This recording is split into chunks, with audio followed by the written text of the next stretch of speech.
Hello everyone, আসসালামু আলাইকুম। সবাই কেমন আছেন? আমি লিমা আর একটি নতুন ভিডিও নিয়ে এলাম আপনাদের সামনে।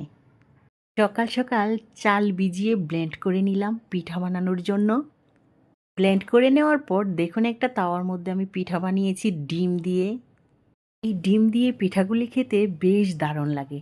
এটা আমি, আমার হাজব্যান্ড এবং আমার ছেলে মেয়ে আলহামদুলিল্লাহ আমরা সবাই পছন্দ করি এই ডিমের পিঠাটা। পিঠা বানিয়ে খাওয়ার পর অল্প একটু গুঁড়ি ছিল, সেটা এখন আমি বক্সের মধ্যে রেখে ফ্রিজে রেখে দিব যাতে নষ্ট না হয়। পরে আবার বের করে বানিয়ে খাওয়া যাবে। এদিকে দেখছিলাম আমার সাহেব তরকারি যে এনেছিল সাথে একটা মিষ্টি কুমড়া এনেছিল।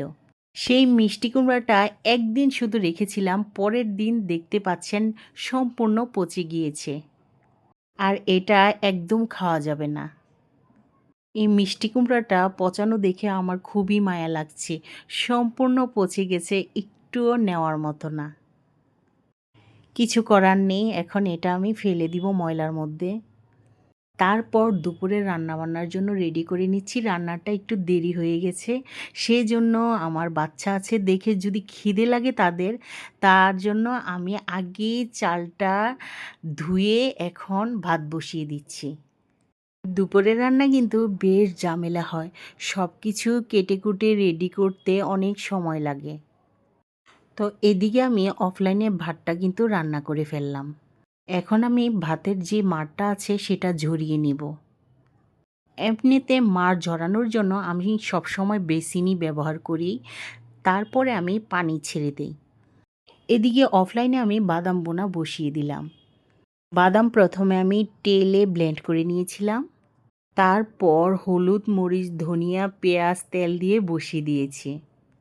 ফাইনালি অফলাইনেও রান্না করে ফেললাম বাদাম বোনা। এখন আমি রান্না করব লাল শাক। শীতের সিজনে কিন্তু একদম টাটকা লাল শাক পাওয়া যায়।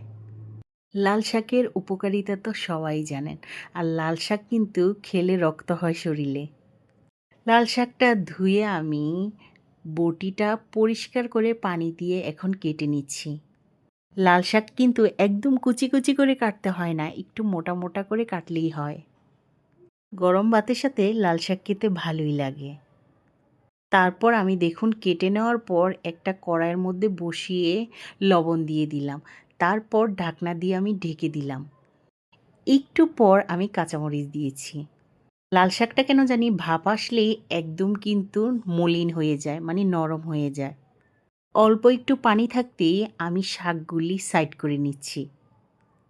তারপর পেঁয়াজ কুচি, রসুন কুচি দিয়ে দিলাম। এখন পানিটা শুকিয়ে যাবে, মানে পানিটা আমি সম্পূর্ণ শুকিয়ে নিব। আর শুকিয়ে নেওয়ার পর আমি এখন তেল দিয়ে দিচ্ছি। এই তেলটা দিয়ে আমি পেঁয়াজ রসুন একটু ভেজে নিব এখন। আর এদিকে কুলে ছিল আমার মেয়েটা। অনেক সময় বাচ্চারা বায়না ধরে, রান্না করার সময়ও কিন্তু কুলে উঠে যায়। তারপর আমি কিন্তু সম্পূর্ণ শাকটা মিক্সড করে নিচ্ছি, মানে একটু ভেজে নিব। আর এই শাকটা যদি এখন একটু ভালো করে ভেজে নেওয়া যায়, এই শাকটাই কিন্তু খেতে দারুণ মজা হয়। তো আমার শাক রান্নাটা হয়ে গেল, এখন আমি উঠিয়ে নিচ্ছি। আজকে শাক আর বাদাম বোনাই রান্না করলাম। যারা এখনও আমার চ্যানেলটি সাবস্ক্রাইব করেনি তারা দয়া করে সাবস্ক্রাইব করে দিবেন, পাশে থাকা বেল আইকনটি বাজিয়ে দিবেন।